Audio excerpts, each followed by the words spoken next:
देशाचा आणि राज्याचा महत्त्वाचा प्रश्न संबंधी काही जाणकारांशी सुसंवाद साधावा. हे जाणकार वेगवेगळ्या क्षेत्रातले असतील आणि एकंदर समाजातली देशाची स्थिती आहे याच्यामध्ये एक प्रकारची अस्वस्थता त्यांच्यामध्ये असते. अशांशी सुसंवाद साधावा, त्यांची मतं तुम्ही ऐकून घ्यावी. आणि म्हणून मी या ठिकाणी आज मुद्दाम वेळ काढून आलो की तुम्हा लोकांचं म्हणणं ऐकण्यासाठी. काही प्रश्न मांडले, हे प्रश्न देशाच्या समोरचे प्रश्न आहेत. पण आजचा दिवस हा एका दृष्टीने एक वेगळा दिवस आहे. काय तुम्ही अजूनही पालकत्वाची वाट पाहताय? आजच आपले पालकत्वाचे स्वप्न पूर्ण करा. ओएसिस फर्टिलिटी सह विश्वसनीय वंध्यत्व निवारण तज्ञ. अपॉइंटमेंटसाठी कॉल 9015245245. 350 वर्षाच्या पूर्वी या दिवशी तारखेनं शिवाजी महाराजांनी राज्याभिषेक केला होता आणि ते राज्य चालवण्याच्या संबंधीच्या त्यांच्या संकल्पना त्यांनी उभ्या आयुष्यामध्ये ठेवल्या. ते राज्य चालवत असताना समाजातल्या सगळ्या जाती जमातीच्या लोकांना त्यांनी बरोबर घेतलं. अशा सगळ्या लोकांना साथ घेतली आणि हे राज्य त्यांचं आहे या प्रकारचा विचार कृतीमध्ये धोरणातून आणि अंमलबजावणीतून त्यांनी करायचा प्रयत्न केला. आज सकाळीच एका ठिकाणी पुण्यामध्ये याच प्रश्नावर बोलताना मी सांगितलं की या देशामध्ये अनेक राजे दरवाजे होऊन गेले. औरंगाबाद हल्ल्याच्या नंतर एक काळ असा असायचा की देवगिरीच्या यादवांचे राज्य, दिल्लीमध्ये मोगलांचं राज्य, अशोकाचं राज्य, असे अनेक व्यक्तींच्या नावानं, घराण्यांच्या नावानं राज्य ही या देशामध्ये वर्षोनवर्ष चालली गेली स्वातंत्र्याच्या आधीच्या काळामध्ये. पण शिवाजी महाराजांचं राज्य जसं देवगिरीच्या यादवांचं राज्य म्हणून उल्लेख केला जायचा, ते शिवाजी महाराजांचं राज्य भोसल्यांचं राज्य म्हणून कधी ओळखलं गेलं नाही. हे राज्य रयतेचं राज्य, हिंदवी स्वराज्य, सामान्य माणसाचं राज्य, ही संकल्पना शिवछत्रपतींनी त्यांच्या कालखंडामध्ये कृतीमध्ये प्रत्यक्षपणानं आणली आणि त्यामुळेच तो एक आदर्श आपल्या सगळ्यांच्या समोर होता. आणि आजही देशाच्या कानाकोपऱ्यात कुठे गेलो आणि 300 वर्षापूर्वीचा 350 वर्षापूर्वीचा एखादा राज्यकर्ता तुम्हाला कुणी आठवतं आहे का हा प्रश्न कुणाला विचारला तर त्याच्या मुखातून शिवछत्रपतींचं नाव हे कटाक्षाने येतं. आज नेमकं चित्र आपल्याला वेगळं बघायला मिळतं आहे. आज स्वातंत्र्य मिळून गेलं. स्वातंत्र्याच्या नंतरच्या काळामध्ये बऱ्याच गोष्टी आपण या देशात पाहिल्या. आज या ठिकाणी लोकशाहीचं, संसदीय लोकशाही पद्धती हिचा स्वीकार आपण या देशामध्ये केला. अनेकांनी त्याच्यामध्ये योगदान दिलेलं आहे.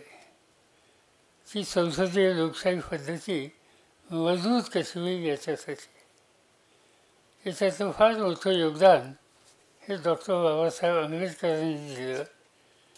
ही गोष्ट आपण सगळेजण मनापासून स्वीकारतो. संसदीय लोकशाही पद्धती मजबूत करण्याच्यासाठी बाबासाहेबांनी तसा विचार मांडला देशाच्या समोर. संसदेच्या समोर घटनेचं एक स्वरूप हे मांडलं. तसं अन्य क्षेत्रामध्ये सुद्धा त्यांनी फार लक्ष घातलं. स्वातंत्र्याच्या आधी एक जवाहरलाल नेहरूंच्या नेतृत्वाखाली सरकार स्थापन झालं होतं ब्रिटिश काळामध्ये. आणि त्या सरकारमध्ये डॉक्टर बाबासाहेब आंबेडकर हे वॉटर रिसोर्सेस आणि एनर्जी खात्याचे मंत्री होते. आपण बाबासाहेब म्हणल्याच्या नंतर घटना ही आपल्या पुढे येते. पण बाबासाहेबांनी घटनेचा विचार जसा केला, त्या संबंधीच्या कल्पना जशा घटना समितीच्या समोर मांडल्या, तसं देशाच्या समोरच्या ज्या समस्या येणार आहेत त्या समस्यातून मार्ग काय करायचा आणि संबंध देशाचा अर्थव्यवहार अर्थकारण हे सामान्य माणसाच्या हिताच्यासाठी कसं उपयुक्त होईल याही प्रकारचा काही विचार दृष्टिकोन त्यांनी त्या काळामध्ये बांधलेला होता. ते ज्यावेळेला वॉटर रिसोर्सेस आणि पॉवर खात्याचे मंत्री होते त्यांनी काही महत्त्वाचे निर्णय घेतले. सगळ्यात महत्त्वाचा निर्णय पाणी जल याची उपयुक्तता आणि त्याचा वापर या संबंधीचा दृष्टिकोन त्यांनी मांडला होता. आणि या देशामध्ये काही महत्त्वाची धरणं ज्या ठिकाणी अतिरिक्त पाणी आहे ते संचित केलं पाहिजे. जिथं पाण्याची कमतरता आहे तिथं नेऊन तो प्रश्न सोडवला पाहिजे आणि त्यामधून एकंदर चित्र जनमानसाचं बदललं पाहिजे. याच्यासाठी धोरणात्मक निर्णय त्यांनी घेतले. त्या निर्णयाचा एक महत्त्वाचा भाग या देशामध्ये भाकरा नांदल आणि दामोदर व्हॅली कॉर्पोरेशन ही जी अत्यंत महत्त्वाची मोठी आणि काही भागाच्या मूलभूत प्रश्नाची सोडवणूक करणारी ही जी धरणं मांडली गेली त्याची सुरुवात, त्याच्या संबंधीचा प्रशासकीय निर्णय याच्यामध्ये बाबासाहेबांचा मोठं योगदान होतं. आणि हे करत असताना त्या माध्यमातून वीज तयार करू शकते. विजेचा विस्तार याचा अर्थ दारिद्र्य निर्मूलनासाठी एक महत्त्वाचं साधन म्हणून त्या प्रश्नाच्या त्यांनी मांडलं. आणि बाबासाहेबांच्या काळातच पॉवर कॉर्पोरेशन, पॉवर ट्रान्समिशन या संस्था या संबंधीचे निर्णय घेतले. जिथं अतिरिक्त वीज असेल, जिथं वीज नसेल ती अतिरिक्त वीज नसलेल्या राज्यात नेणं, त्यासाठी जी सुविधा द्यायची असेल ती ट्रान्समिशनच्या संबंधीची सुविधा याची एक गरज आणि महत्त्व हे बाबासाहेबांनी ओळखलं होतं आणि त्या संबंधीचे निर्णय त्यांनी घेतले. मी इथं त्यांची आठवण याच्यासाठी करून देतो की या सगळ्याच्याबरोबर एक प्रकारचा सामाजिक असेल जाणीवपूर्वक नजरेसमोर ठेवून त्यांनी अनेक निर्णय घेतलेले होते. आणि त्यांना काहींनी साथ दिली, काहींनी विरोध केली. साथ देणाऱ्याच्यामध्ये मगाशी कुणाच्या ते ह्याच्यामध्ये उल्लेख केला गेला शाहू महाराजांचा. शाहू महाराजांनी कोल्हापूर जिल्ह्यामध्ये माणगावला एक दलितांची उपेक्षितांची परिषद घेतली आणि त्या परिषदेला बाबासाहेब हजर होते. आणि शाहू महाराजांनी भाषण करताना सांगितलं की तुम्ही भाग्यवान आहात, तुमच्या प्रश्नाची जाण असलेला नेता तुम्हाला मिळाला, त्याच्या पाठीशी तुम्ही होता. राज्यकर्त्यांनी या प्रकारची भूमिका स्वातंत्र्याच्या आधीच्या काळामध्ये गेली. त्यामुळे काही राज्यकर्त्यांना सामाजिक जाण होती आणि त्याच्यामुळे त्यांचा एकंदर जो कारभार त्या काळात झाला त्या कारभाराच्या संबंधीची नोंद इतिहासाने घेतली. आज त्याच्यापासून आपण बाजूला जातोय असं दिसतंय. मगाशी बोलताना आपल्या एका सहकार्याने सांगितलं की अलीकडच्या काळामध्ये संवाद कमी होतोय.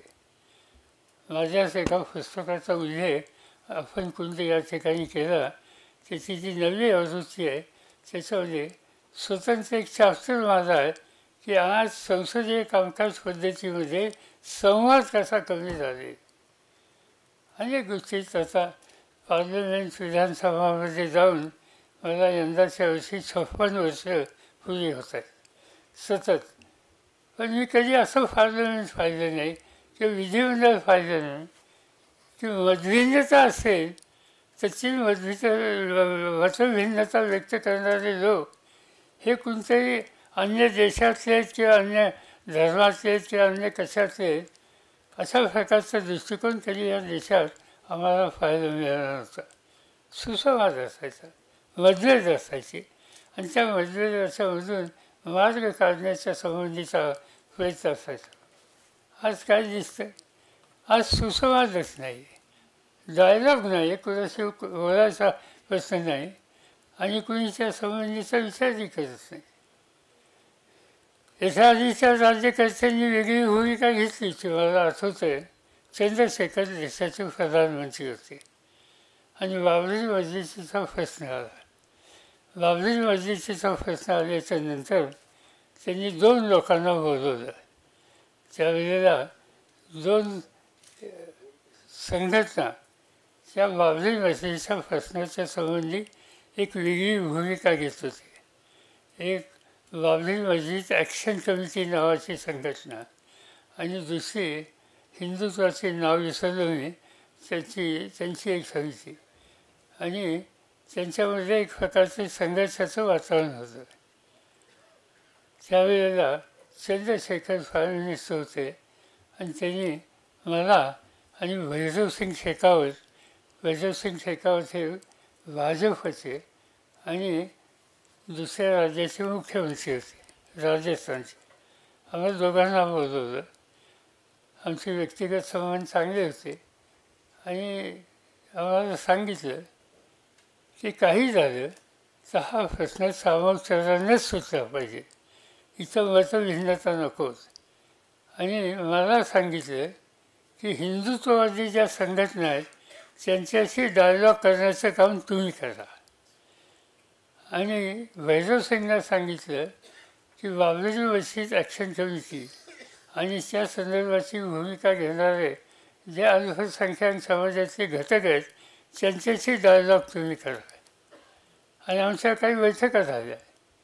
बैठका झाल्याच्या नंतर आम्ही या निष्कर्षाशी आलो आणि आश्चर्य असं होतं की बाबरी मस्जिद ॲक्शन कमिटी मस्जिदीच्या संबंधीची एकेकाळी एक वेगळी भूमिका घेणारे आणि विशेषतः मुस्लिम समाजाचं त्या ठिकाणी अधिक शक्ती आणि संख्या असलेली आणि वैभवसिंग शेखावत यांच्याशी सुसंवाद करणारी यामधून हा प्रश्न सामंजस्याने शोधायला पूर्णपणानं तयार झाली आणि कुठल्या परिस्थितीत आम्हाला वाद नको या प्रकारची भूमिका समाजाच्या अल्पसंख्याकांनी घेतली. आणि तोच प्रश्न माझा हिंदुत्ववादी संघटनेच्याकडून होता. त्याच्यात हळूहळू आम्ही त्यांनाही बरोबर घेण्याच्या कामाला यशस्वी होत होतो आणि एका निष्कर्षाची आम्ही येऊ ही स्टेज आली. पण त्याच वेळेला चंद्रशेखरांचं गव्हर्नमेंट राहिलं नाही आणि त्यामुळे हा प्रश्न तसाच राहिला गेला. पण सांगायचं तात्पर्य असं की राज्यकर्त्यांनी सामंजस्याची भूमिका आणि स्पष्ट भूमिका जर घेतली तर मार्ग निघत असतात. संवाद ठेवला तर मार्ग त्या संवादाच्या माध्यमातून निघू शकतात. आणि हे एक मोठं संकट एका महत्त्वाच्या एका कारणामुळे या देशावर आले त्यातनं देशाची ही सुटका झाली असती. आज तो संवाद याचा अभाव हा ठिकठिकाणी बघायला मिळतो. पार्लमेंटमध्ये आम्ही बघतो. पार्लमेंटमध्ये देशाचे जे प्रमुख लोक आहेत त्यांचं काही येणं जाणं फारसं नसतं हाऊसमध्ये. तुम्हाला आश्चर्य असेल की 8 दिवसाचं पार्लमेंटचं सेशन असेल तर त्या 8 दिवसात एखाद दुसरा दिवस आम्हाला देशाच्या प्रमुखाचं दर्शन झालं तर आम्हाला आश्चर्य होतं. आज काहीतरी वेगळाच दिवस, आज या ठिकाणी हजर असते. तर शेवटी संसद ही सर्वश्रेष्ठ अशा प्रकारची संघटना आहे आणि तिला जर आपण महत्त्व नाही द्यायचं ही भूमिका घेतली तर लोकांचा एकंदर या सगळ्या इन्स्टिट्यूशनकडे वागण्याचा दृष्टिकोन हा चमत्कारिक होत असतो. आत्ताचाच उल्लेख या ठिकाणी केला गेला की परवा नवीन वास्तूच्या संबंधीची काही शोधा झाला. खरं सांगायचं म्हणजे नवीन वास्तूची गरजच काय होती हे मला काही कळलं नाही.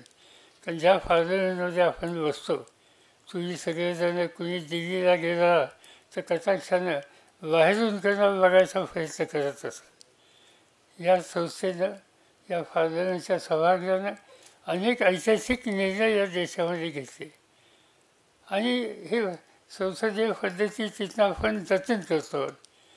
त्याच्यामध्ये काही नवीन काय करण्याच्या संबंधीची गरज नव्हती, पण निर्णय झाला.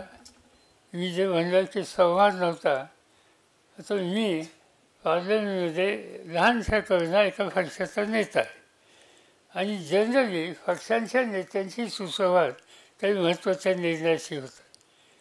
नवीन पार्लमेंट बांधायचा निर्णय माझ्यासारख्यांनी सुद्धा वर्तमानपत्रात वाचला. आम्हाला कोणाला तो निर्णय माहीत होता. आवश्यकता तर नव्हतीच, पण ठीक आहे, तो निर्णय कमीत कमी सुसंवाद साधून घेता आला असता, पण ठीक आहे, तो निर्णय घेतला. आम्ही बघत होतो नंतरच्या काळामध्ये पार्लमेंटमध्ये जाताना ते काही नवीन वास्तू त्या ठिकाणी होते, ती वास्तू झाली. त्याच्या उद्घाटनाच्या संबंधी आम्ही लोकांनी मागणी केली की देशाच्या राष्ट्रपतींना निमंत्रित करावं. खरं म्हणजे तर याच्यात विरोध करण्याच्या संबंधीचं काही कारण नव्हतं, पण राष्ट्रपतींचं निमंत्रण ही कल्पना स्वीकारली गेली नाही आणि म्हणून आम्ही विरोधकांनी ठरवलं की त्याच्यामध्ये सहभागी व्हायचं नाही. पण टेलिव्हिजनवर कार्यक्रम बघितला. मला होती गंमत वाटली की ज्या वेळेला स्वातंत्र्य मिळालं आणि पहिली पार्लमेंटची बैठक झाली, त्याचा एक फोटो प्रसिद्ध झाला आहे, तुम्ही कदाचित बघितला असेल. पहिलं जे सेशन झालं त्या पहिल्या सेशनमध्ये सभागृहाचं कामकाज संपल्यानंतर मंत्रिमंडळाचा एक फोटो त्यावेळेला प्रसिद्ध झाला. त्याची प्रत माझ्याकडे आली आहे. त्याच्यामध्ये बाबासाहेब आंबेडकर होते, त्याच्यामध्ये जवाहरलाल नेहरू होते, त्याच्यामध्ये मौलाना अब्दुल कलाम आझाद होते, त्याच्यामध्ये बाबू जगजीवनराम होते. ज्यांची नावं घ्यावीत असे सगळे राष्ट्रीय नेते त्या काळामध्ये संसदेमध्ये होते. त्यांचा फोटो नव्या संसदेचा स्वातंत्र्याच्या नंतरचा पहिला दिवस. आणि त्याच्यानंतर दुसरा एक फोटो आला की नव्या संसदेच्या वास्तूचं उद्घाटन आणि प्रधानमंत्री, आणि मला नावं माहिती नाहीत, पण सगळे भगवे कपडे घातलेले असे वेगवेगळे साधू तथाकथित संत, आणि त्या सगळ्यांचा एक मोठा फोटो. म्हणजे सदनमध्ये प्रवेश करण्याच्या संबंधीची पहिली संधी निर्वाचित सदस्याला मिळाली नाही, या सगळ्यांना प्रथम मिळाली. ठीक आहे, त्याच्या संबंधीचा निर्णय तुम्ही घेतला, कुणाशी चर्चा न करता घेतला, कुणी हरकत घेतली नाही. पण मी राज्यसभेत आहे सध्या. राज्यसभेचे प्रमुख हे उपराष्ट्रपती आहेत. मला उपराष्ट्रपती दिसले नाहीत. राष्ट्रपतींना तर बोलतच होतं, पण राष्ट्रपती निदान सेशन सुरुवात होते नव्या वर्षाचं, त्याच्या पहिल्या दिवशी असतात. उपराष्ट्रपती रोज असतात. उपराष्ट्रपती हाऊस चेअर करतात. राज्यसभेचं घटनाचे प्रमुख ते आहेत, त्यांनाही निमंत्रण नव्हतं. त्याची गंमत तिची चौकशी केली, का निमंत्रण दिलं नाही, कुणी उत्तर द्यायला तयार नव्हतं. खाजगीत कोणत्याही कारणात सांगितलं की जर उपराष्ट्रपतींना निमंत्रण दिलं असतं तर प्रोटोकॉलप्रमाणे सदनमध्ये पुढं उपराष्ट्रपती राहिले असते आणि त्याच्यानंतर प्रधानमंत्री आणि बाकीच्यांना त्या सदनामध्ये प्रवेश करण्याच्या संबंधीची संधी आली असती. आणि ते नको त्याच्या उपराष्ट्रपतींनाच नाही म्हणा. हे कधी घडलं नाही असल्या गोष्टी या देशात. पण उपराष्ट्रपती हे काही वादग्रस्त म्हणजे काही त्यांच्या निर्णयाच्या संबंधीचे वाद असते, पण त्याचा निर्णय घेण्याच्यामध्ये आम्ही कोण नव्हतो. त्या संबंधीचा निर्णय सत्ताधारी पक्षाच्या नेतृत्वानेच केला आणि शेवटी उपराष्ट्रपती काय, स्पीकर काय, या इन्स्टिट्यूशन्स आहेत, या संस्थांची प्रतिष्ठा ठेवली पाहिजे. संस्थांची प्रतिष्ठा आम्ही लोकांनी जर ठेवली नाही तर सामान्य माणसांना त्या इन्स्टिट्यूशनच्या संबंधीची यत्किंचित सुद्धा आस्था ही वाटणार नाही. ते याच वेळेला नव्या पार्लमेंटमध्ये डोळ्यांनी संबंध देशांनी पाहिजे. याचा अर्थ असा आहे की या इन्स्टिट्यूशनकडं बघण्याचा एकंदर दृष्टिकोन हल्ली कसा आहे या प्रकारचं चित्र दिसतं आहे आणि ते चित्र चिंताजनक आहे. अनेकदा घडतं ज्युडिशरी आणि यांचा मध्यंतरी काही प्रकार झाला.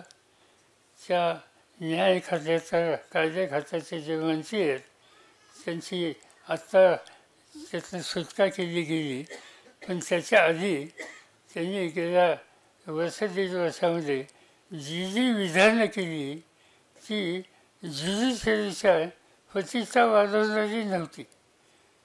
न्यायपालिकेच्या संबंधी न्याय विभागाचे मंत्री जाहीरपणानं काही वेगळं बोलायला लागले तर त्या न्यायपालिकेच्या संबंधीची आस्था किंवा प्रतिष्ठा ही जनमानसामध्ये कशी राहील. पण त्याची यत्किंचित स्वीकार नाही अशा प्रकारचा दृष्टिकोन हा त्या ठिकाणी काही घटकांनी स्वीकारला गेला आणि त्यांचीही प्रतिष्ठा ठेवली गेली नाही. आणि त्यामुळं आज या देशामध्ये एकंदर ज्या इन्स्टिट्यूशन्स आहेत त्या सगळ्या इन्स्टिट्यूशन संकटाच्या स्थितीत आहेत अशा प्रकारची स्थिती ही वाटायला लागली. पण 24चा विषय या ठिकाणी काढला, मी त्याच्यावर फारसं बोलणार नाही. माझा स्वतःचा या देशातल्या सामान्य माणसावर विश्वास, आमच्यापेक्षा म्हणजे आम्ही राजकारणी, आम्हा लोकांच्यापेक्षा या देशाचा सामान्य माणूस हा अधिक शहाणा आहे. आम्ही चुकीच्या रस्त्यावर गेलो तर लोक शहाणपणाचा रस्ता दाखवतात.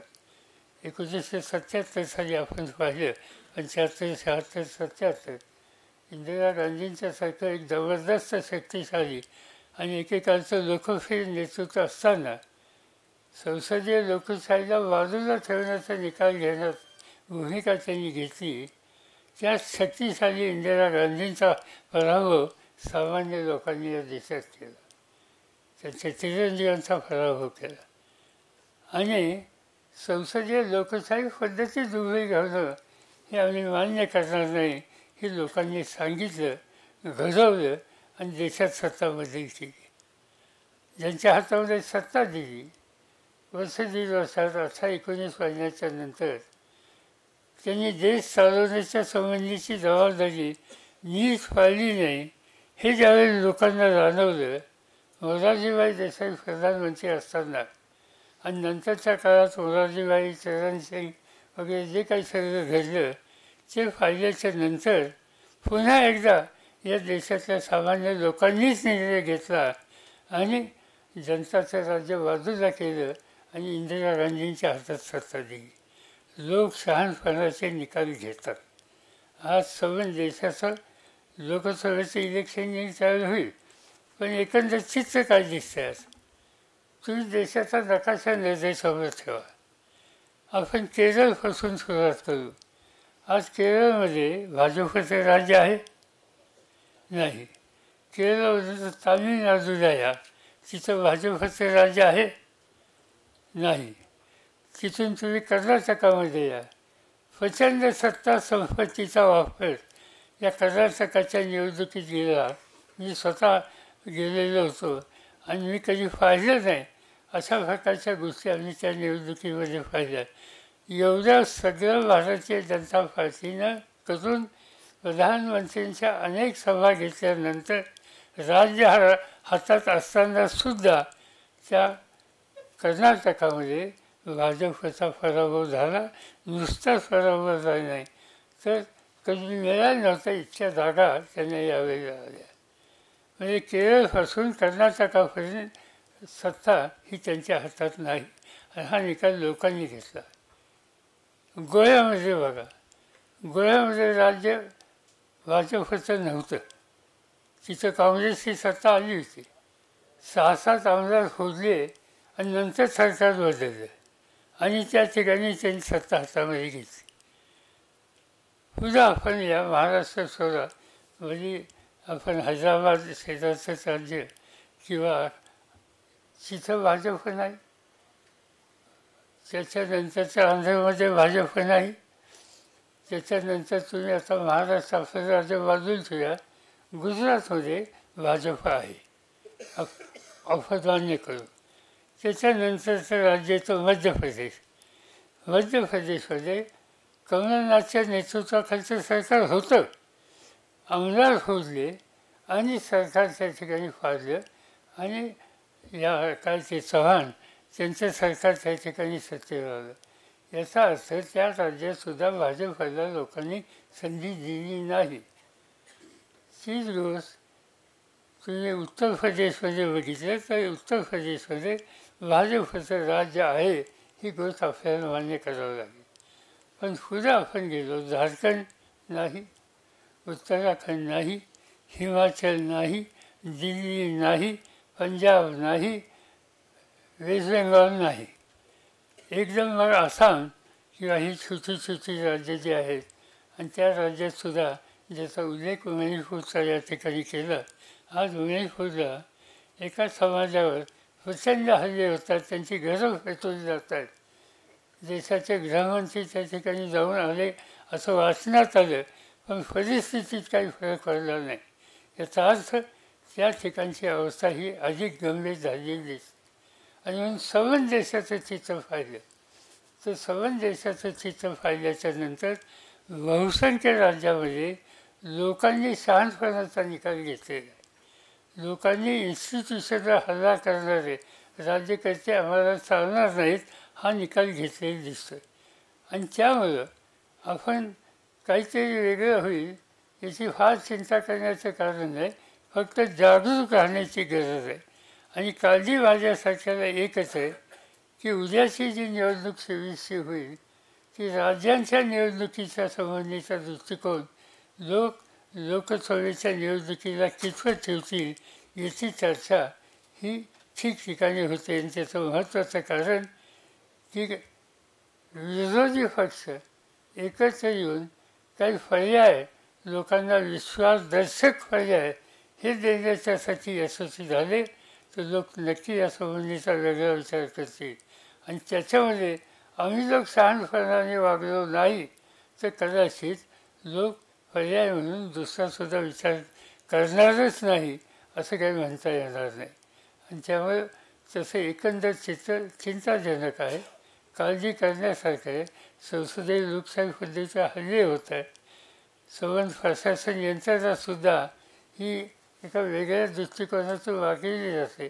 मला आठवते प्रशासनालासुद्धा राज्य सरकारनं राज्याचं नेतृत्व करणारे घटक आहेत त्यांच्या धोरणात्मक भूमिकेमध्ये स्पष्टता असली पाहिजे.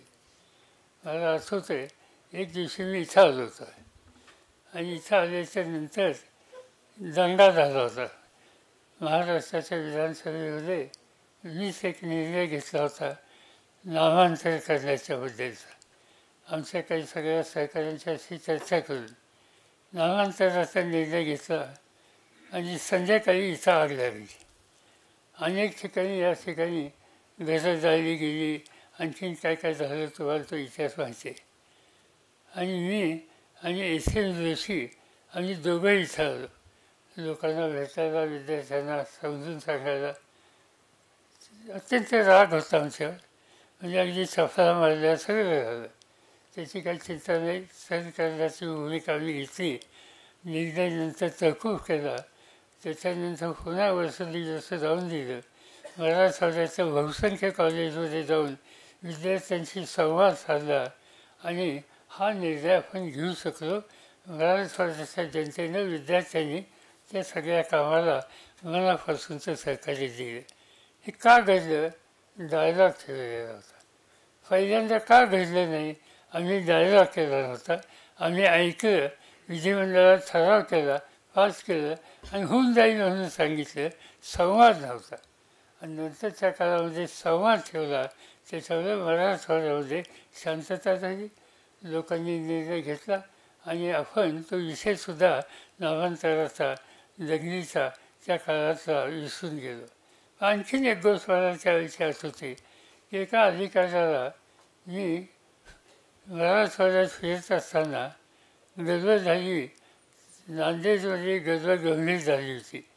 तर तिथे गेल्याच्या नंतर मी विचारलं अधिकाऱ्यांना की काय झालं, कसं. तर अधिकाऱ्यांनी मला सांगितलं साहब अपने लोग नहीं थे इसमें।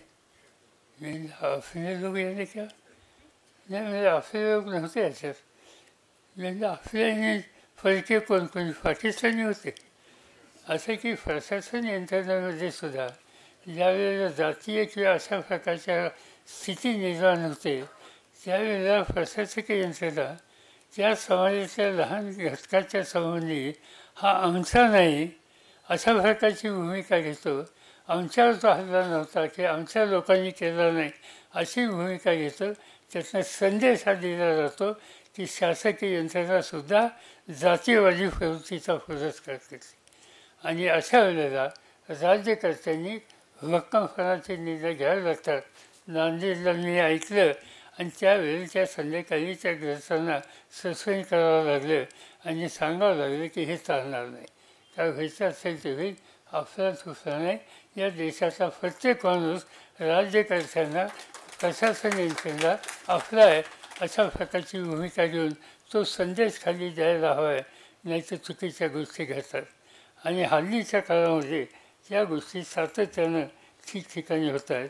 ही लॉ अँड ऑर्डरची मशिनरी असो, शासकीय यंत्रणा असो, या सगळ्यामध्ये खऱ्या अर्थानं आपण जे सेक्युलरिझमचं सूत्र मानतो ते कृतीमध्ये तिथं दिसेल या पद्धतीनं आपल्याला भूमिका ही घ्यावी लागेल. मला कालची एकाच गोष्टीची वाटते या देशामध्ये की मुस्लिम आणि ख्रिश्चन या दोन समाजाच्या संबंधी चिंता वाटावी अशा प्रकारचं चित्र आहे. आज अनेक देशामध्ये राज्यामध्ये ओरिसासारखं राज्य आहे, आणखीन काही राज्यामध्ये ख्रिश्चन समाजात त्यांच्या चर्चवर हल्ले होत आहेत. खरं म्हणजे तर या देशामध्ये अनेक वर्षाचा अनेकांचा अनुभव आहे की ख्रिश्चन समाज अत्यंत शांत प्रवृत्तीचा, कुठे अतिरेकी भूमिका कधी न घेणारा आणि कुठंतरी कोणीतरी धर्म बदलला असेल किंवा निर्णय घेतलेला असेल तो त्याचा व्यक्तिगत निर्णय असल्याच्या नंतर समाजावर हल्ला करणं, चर्चेवर हल्ला करणं हे काम काही लोक करतात. हे लोक कोण आहेत या संबंधीची भूमिका साधारणतः लोकांना ठाऊक असते. मुस्लिम समाजामध्ये 4-2 लोकांच्याकडून चुका होऊ शकतात, त्याच्या हिंदूंच्याकडे होऊ शकतात. पण या देशामध्ये एकंदर चित्र पाहिल्याच्या नंतर आपण देशाचं संबंध अर्थकारण, व्यवहार, अर्थव्यवस्था, आर्थिक शक्ती, स्तर या गोष्टी पाहिल्या तर जो समाज मागं राहिलेला आहे तो शैक्षणिक कामाच्यापासून असेल, तो अन्य प्रगतीच्यापासून असेल, अशा समाजाची आपण जर मांडणी केली, त्याची माहिती घेतली तर मुस्लिम समाजाची संख्या त्याच्यामध्ये दुर्लक्षित करण्यासाठी नाही. तिथं हे दारिद्र्य, ही कमतरता, हा मागासेपणा हा निश्चित आहे.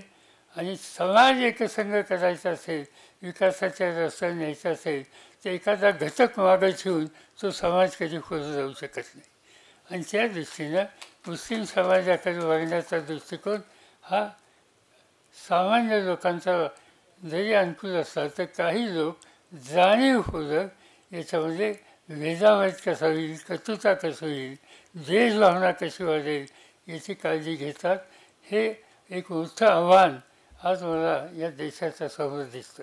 आणि त्यामुळे आपण विचारवंत आहात, वेगवेगळ्या क्षेत्रातले आहात.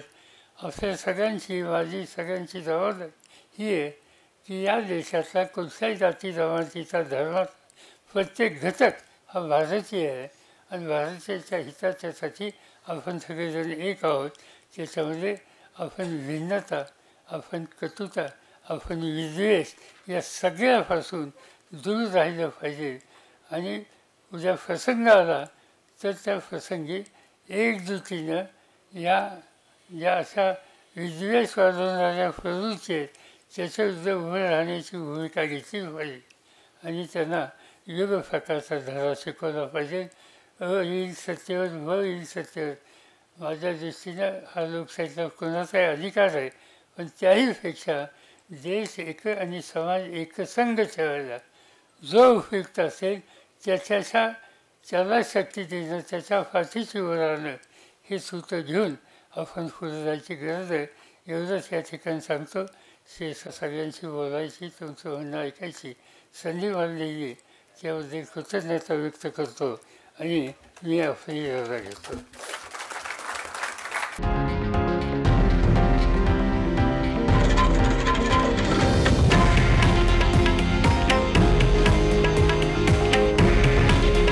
हे आहे देशातील नंबर 1 न्यूज नेटवर्क आणि आपण पाहत आहात TV9 मराठी. काळजी तुमची, हित महाराष्ट्राचं.